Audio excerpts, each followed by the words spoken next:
Welcome students. In the chemistry class we are talking about the acid, base and salts. So today my focus is on the salts. As you know, the salts we are getting, from where we are getting the salts. Simply if we define the salts are the products.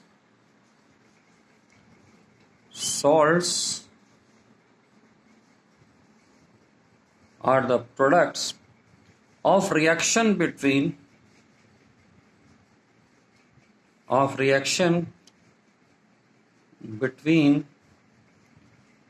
acids and bases. Acid और base की reaction से हमें जो product मिल रहे हैं उसको क्या कहते हैं? सॉल्ट कहते हैं.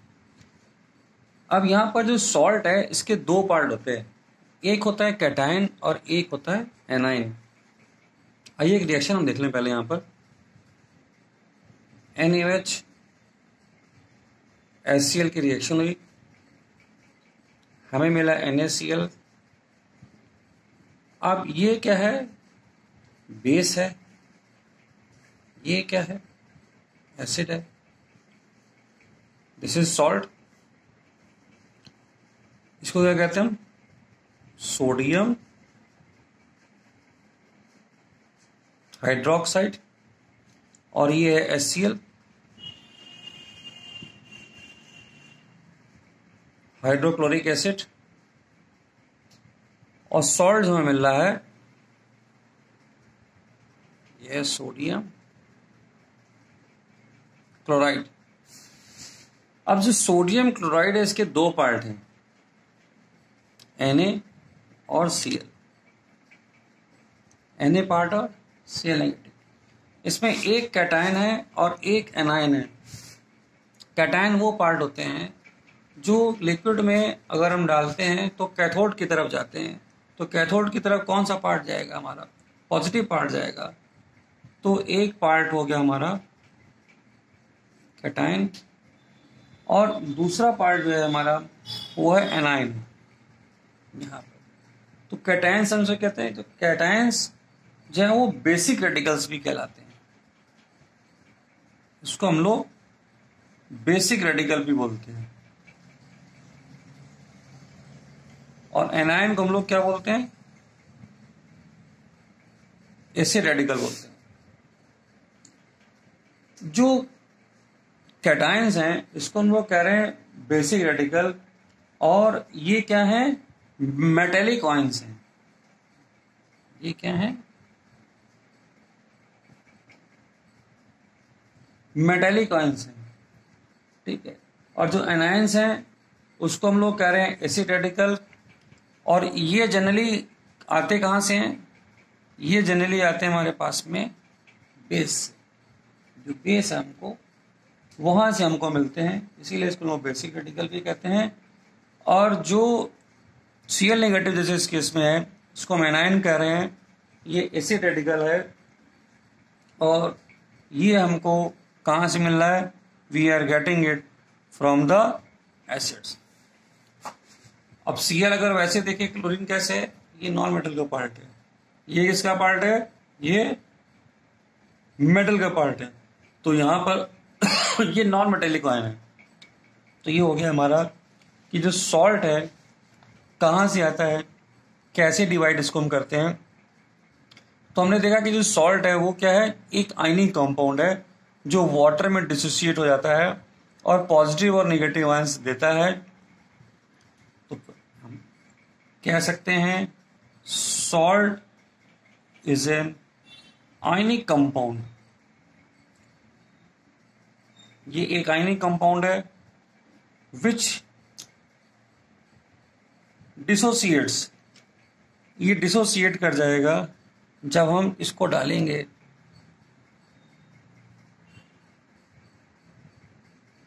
In water.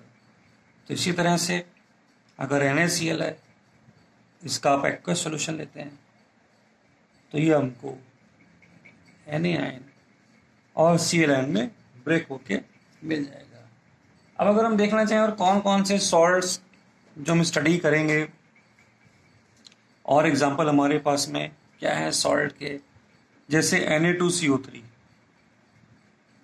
अब Na2CO3 में जो कैटायन है हमारे पास में वो कौन है?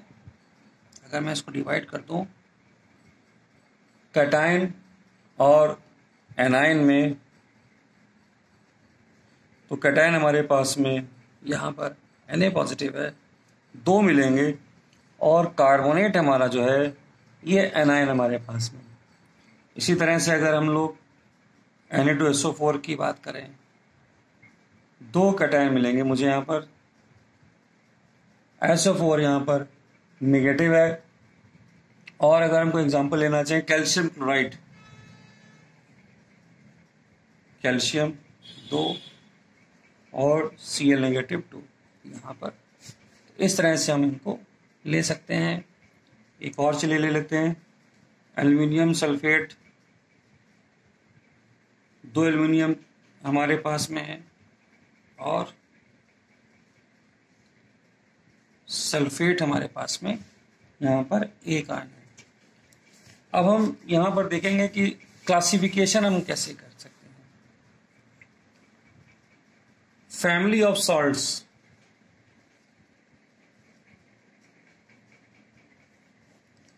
फैमिली ऑफ सॉल्ट्स को अगर हम देखते हैं तो क्लासिफिकेशन का क्या तरीका है। अगर हम फैमिली को डिस्कस करना चाहते हैं तो क्लासीफाई करना पड़ेगा। क्लासिफिकेशन बेस्ड ऑन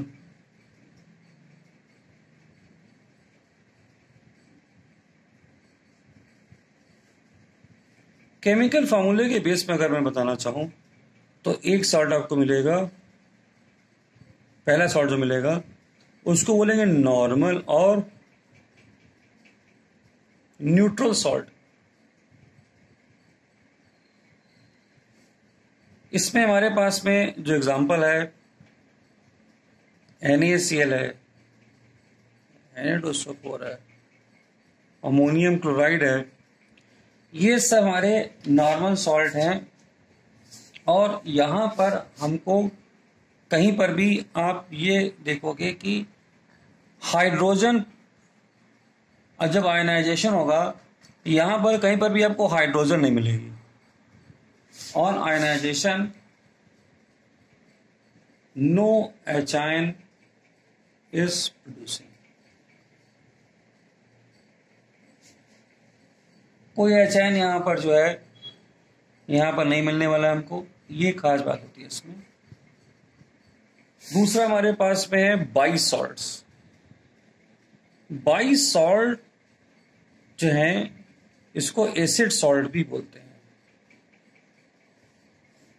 इसका सबसे अच्छा एग्जांपल हमारे पास में है NaSCO3।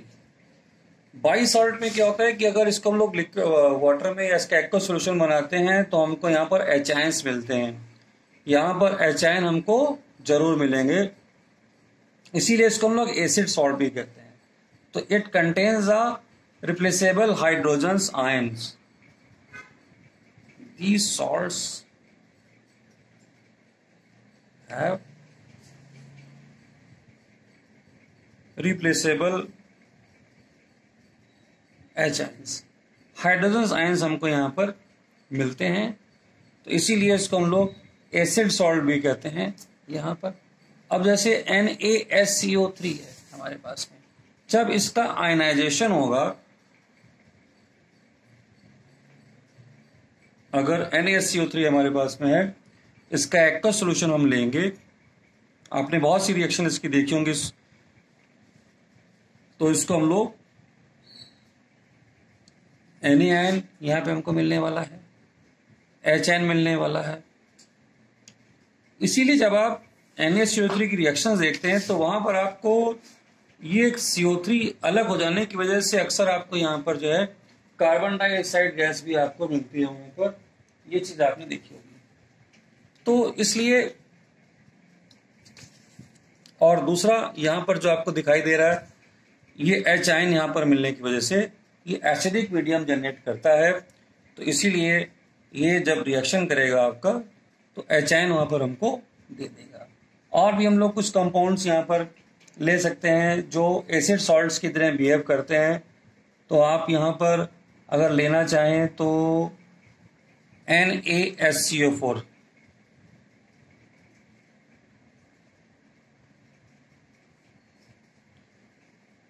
NaHSO4, जैसे हमने CO3 लिया था उसी तरह से सल्फेट के कंपाउंड को भी ले सकते हैं, या कैल्शियम अगर यहाँ पर देगा तो इसकी डबल वैलेंसी होने की वजह से ये CaSCO3 हमको देगा। फिर इसके बाद हम लेते हैं डबल सॉल्ट। अभी एक रह गया, जैसे एसिड था तो बेसिक सॉल्ट। जिस तरह से एसिड सॉल्ट ने एक्वस सॉल्यूशन में जाकर HIN हमको दिया था, तो उसी तरह से जो बेसिक सॉल्ट हैं वो भी इसी तरह से कंपाउंड देते हैं। ये देखिए बेसिक सॉल्ट की फॉर्मेशन देख लें। जैसे कैल्शियम हाइड्रोक्साइड है, जब ये HCl के साथ में रिएक्शन करेगा तो हमें देगा CaOHCl और वाटर। तो यहां पर जो OH यहां पर आ गया है CaOHCl, ये OH की प्रेजेंस की वजह से ये बेसिक सॉल्ट कहलाएगा यहां पर। ओके, फिर हम बात करेंगे डबल सॉल्ट। डबल सॉल्ट का मतलब होता है कि ऐसे सॉल्ट्स जहां पर आपको दो सिंपल सॉल्ट का एडिशन मिलता है।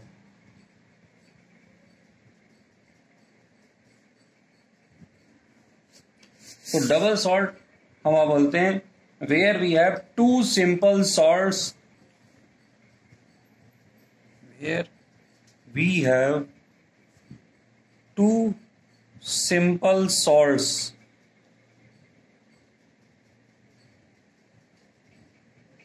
टुगेदर, एक साथ हमको मिलेंगे और क्रिस्टलाइन फॉर्म में मिलेगा। क्रिस्टलाइन फॉर्म में हमको ये मिलेगा। इसका एक बहुत अच्छा एग्जांपल है पोटाश एलम, जिसको आप फिटकरी भी बोलते हो, और इसका फार्मूला होता है K2SO4 L2SO4 27H2। ये जो है आपका 24H2, ये पोटाश एलम का फॉर्मूला हम लोग। फिर उसके बाद में हम बात करेंगे मिक्स सॉल्ट की।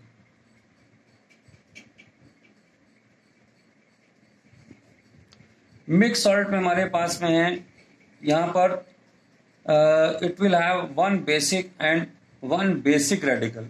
एक हमको यहाँ पर जो है एक से ज्यादा in this salts we have one acid और basic radical. We have more than one, एक से ज्यादा मिलेगा हमको यहाँ पर। अब एक से ज्यादा में जैसे हमारे पास में पोटेशियम कैल्शियम फॉस्फेट, यहां पर हमको मिलने वाला है पोटेशियम कैल्शियम फॉस्फेट।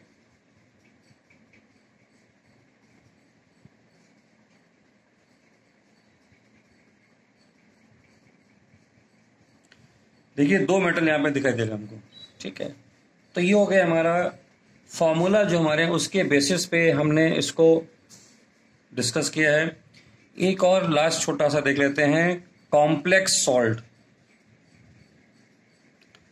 ये ऐसे सॉल्ट हैं कि जब इसका आयनाइजेशन करते हैं तो हमको एक ग्रुप की तरह से एक तो सिंपल आयन मिलेगा और एक कॉम्प्लेक्स आयन मिलेगा। We get a simple ion and a complex ion on ionization. दो मिलेंगे हमको यहां पर, जैसे K4FeCN6, ये भी एक सॉल्ट है। Potassium ferrocyanide, potassium ferrocyanide cyanide,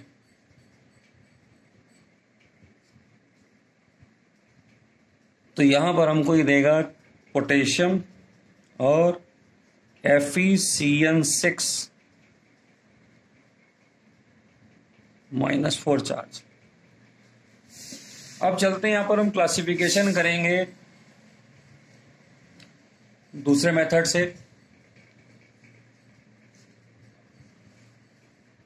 classification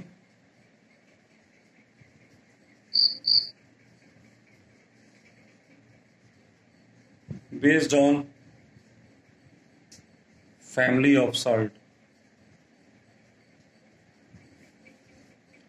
यहां पर पहले हमारे पास में sulphate family,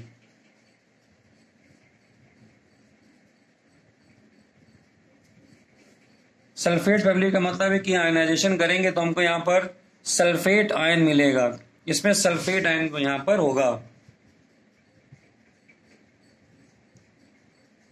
they have SO4 negative ion, ये मिलेगा। यहां पर हम नाम लिख सकते हैं potassium sulphate, magnesium sulphate, K2SO4 और मैग्नीशियम SO4। फिर क्लोराइड फैमिली,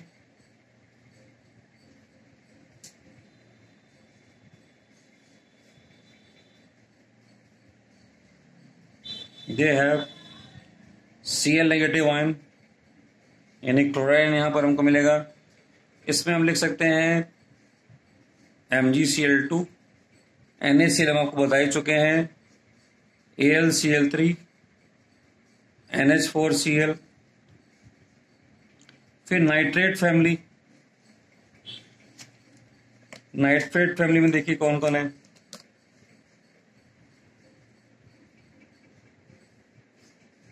तो यहां पर क्या हो जाएगा, they have NO3 negative ion, nitrate ion देगा ये। तो यहां पर भी इसी तरह से सोडियम नाइट्रेट, पोटेशियम नाइट्रेट हम लोग ले सकते हैं, NaNO3, KNO3। फिर बात करेंगे कार्बोनेट फैमिली की, तो यहां पर कार्बोनेट्स के कंपाउंड मिल जाएंगे हमको, डिसोसिएशन पे कार्बोनेट हमको यहाँ पे मिलने वाला है, कैल्शियम क्लोराइड। अब हम बात करेंगे क्लासिफिकेशन, ये इंपॉर्टेंट है। Classification on the basis of pH values, on the basis of pH values, pH value के बेसिस पे हम यहाँ पर क्लासिफिकेशन करेंगे। pH हमको यहाँ देखिए कैसे मिल रहा है, मतलब pH के बेस पे हम कैसे क्लासिफाई कर सकते हैं। हमारे पास में देखिए बहुत सारे सॉल्ट्स हैं, उन सॉल्ट्स को हम यहाँ पे डिफाइन करना चाह रहे हैं। अब हमारे सॉल्ट आ रहे हैं वो एसिड और बेस से मिलकर आ रहे हैं, है ना। तो जो हमारे एसिड और बेस से सॉल्ट मिलकर आ रहे हैं, तो जो आउटपुट सॉल्ट हमारे पास में है वो अलग अलग pH वैल्यूज हमको देते हैं। तो कुछ यहाँ पर कहलाते हैं आपके सॉल्ट, जो उनका नेचर बोलेंगे वो बेसिक इन नेचर है, किसी को हम बोलेंगे एसिडिक इन नेचर है। तो कैसे इसको डिवाइड करते हैं, आइए देखिए। सॉल्ट की अगर फॉर्मेशन हो रही है, salt of we are having from the acid, मुझे एसिड से क्या कहते हैं सॉल्ट मिल रहा है और बेस से ही सॉल्ट मिलेगा, लेकिन कॉम्बिनेशन हमारा कैसा है वो डिसाइड करेगा कि कॉम्बिनेशन में मान लीजिए मैंने स्ट्रॉन्ग एसिड को यूज किया, स्ट्रॉन्ग बेस को मैंने यूज किया, तो जो हमें सॉल्ट मिलने वाला है वो होगा न्यूट्रल सॉल्ट। ये सॉल्ट होगा, यहां पे मैं लिख रहा हूं नेचर ऑफ सॉल्ट, ये न्यूट्रल सॉल्ट है हमारा। तो पीएच मुझे कैसे मिलेगी, यहां पर जिसकी पीएच होगी वो 7 होगी। दूसरी तरह का यहां पर जो सॉल्ट हम लेने वाले हैं वीक एसिड से बना रहे हैं और स्ट्रॉन्ग बेस को मैं यूज कर रहा हूं। तो ये जो सॉल्ट हो जाएगा ये बेसिक इन नेचर होगा, इसकी जो पीएच वैल्यू होगी ये ग्रेटर देन 7 होगी। इसी तरह से स्ट्रॉन्ग, और इसको कर दिया वीक, ये हो जाएगा एसिडिक, ये हो जाएगा लेस देन 7। अब अगर मैंने दोनों वीक ले लिए, इसको भी वीक कर दिया, इसको भी वीक कर दिया, तो ये ऑलमोस्ट न्यूट्रल होगा।